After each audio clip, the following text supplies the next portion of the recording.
Untuk menghancurkan dunia nggak perlu tsunami lagi, nggak perlu gunung meletus, gempa bumi, banjir, tidak perlu.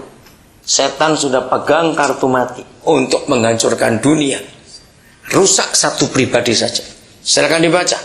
Ini ayat terakhir perjanjian lama. Maka ia akan membuat hati bapak-bapak berbalik kepada anak-anaknya, dan hati anak-anak kepada bapak-bapaknya, supaya jangan aku datang memukul bumi sehingga musnah. Kapan bumi ini musnah? Kapan? Cuma satu. Ketika papa-papa tidak sayang anaknya. Ketika papa-papa hatinya keras kepada anak-anak. Saudara, kerusakan dunia termasuk Amerika. Ketika single mother bertambah banyak. Lihat itu. Ketika single mother bertambah banyak, dunia itu rusak. Yesus tetap akan datang ke dunia, tapi bukan untuk memberkati. Will curse and smite the earth. Wih, ngeri sekali. Hanya karena gereja gagal membuat papa-papa bertobat untuk mengasihi anak-anak. Ketika setan tahu ayat ini, saudara, maka setan makin merusak dengan free sex. Sekarang ini kita lihat makin banyak, maaf kalau saya berkata ini, mama satu punya 3 anak, bisa 3 bapak. Maaf, betul nggak? Zaman ini Alkitab sudah menubuatkan berapa ribu tahun yang lalu. Mengerikan. Hanya single mother, anak itu nggak akan lengkap, jadi nggak akan jadi orang yang sempurna. Kita lihat dulu 1 Tesalonika pasal 2. Alkitab adalah satu-satunya buku di dunia ini yang menuliskan who is father, who is a mother. Hanya Alkitab, tidak ada buku lain di dunia. Nggak ada catatan yang lebih tua daripada tulisan Rasul Paulus. Siapa papa dan siapa mama. 1 Tesalonika pasal 2 mulai ayat 7. Siapa mama? Itu mama dulu dituliskan. Dalam bahasa Indonesia ada 4 fungsi mama. Silakan dibaca ayat 7. Boleh gantian yang lain? Ayo. Iya. Betul. Nah, tunggu dulu.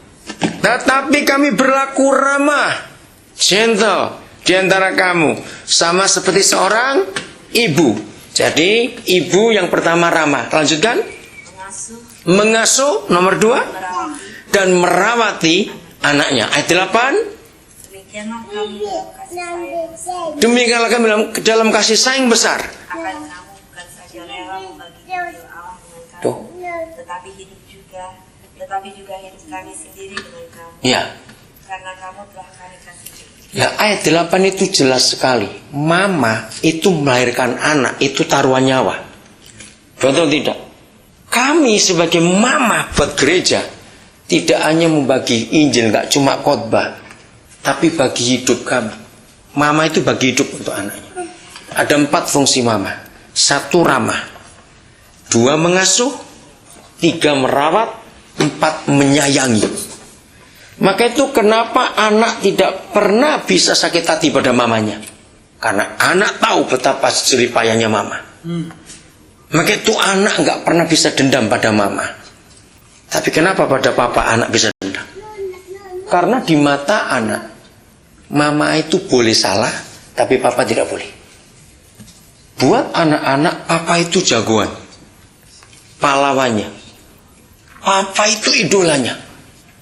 Maka itu ketika setan merusak ayah-ayah di dunia ini, saudara, anak-anak hancur.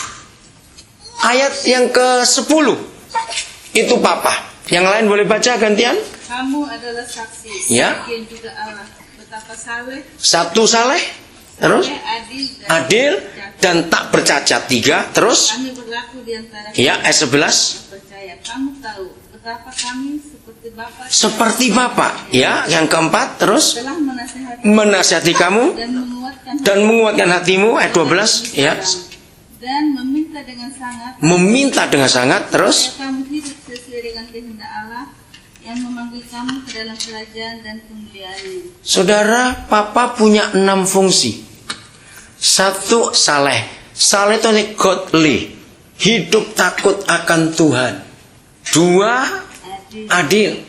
Masih ingat waktu kita masih kecil, kapan kita sakit hati pada Papa ketika dia pilih kasih?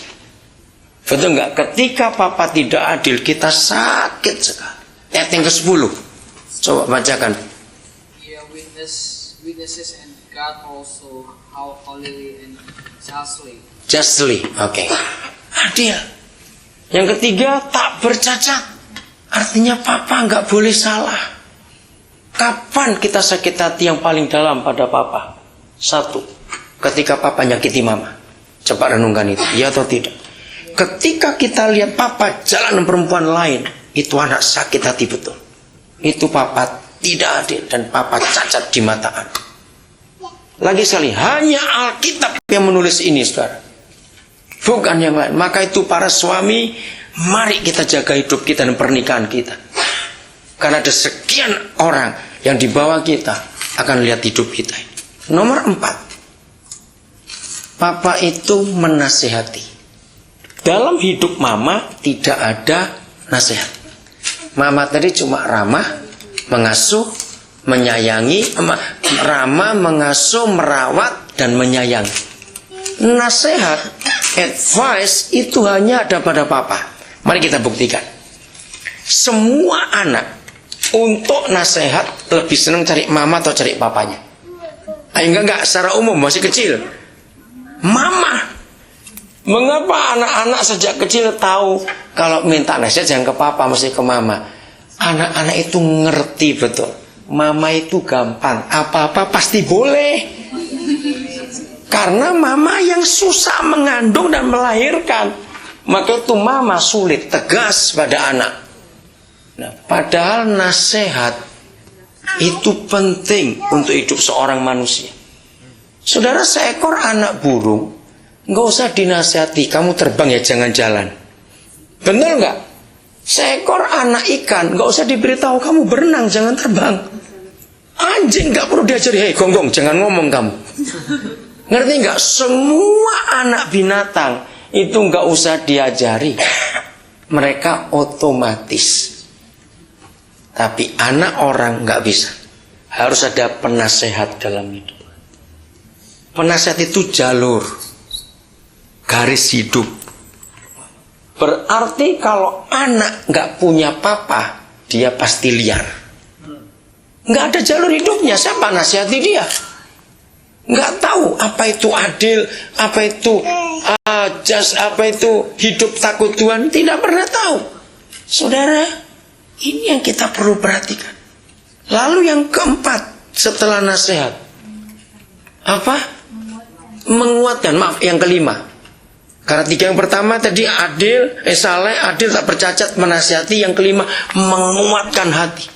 Kenapa saudara pernah ketemu ada orang laki gak pernah punya confident? Anak muda Indonesia berkata PD. Tahu kata PD? Percaya diri. Gak punya self confident. Karena gak pernah punya papa. Seorang anak itu akan bangga ketika didampingi papanya. Dan papa bilang, kamu bisa. Ayo kamu bisa. Coba, kamu bisa. Itu anak jadi confident betul. Wih, ada papaku. Aku bisa. Saya berikan pertanyaan. Siapa masih ingat? Matthew umur berapa? Anak siapa ini?